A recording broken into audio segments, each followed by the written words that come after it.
Welcome back to another technical deep dive here in the debug zone.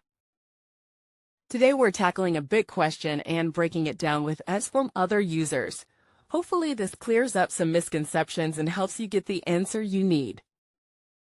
So buckle up, stay a little curious, and let's jump right in.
And that's a wrap.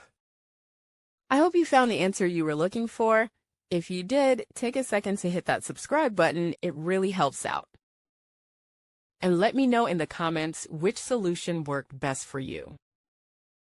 See you next time in the debug zone.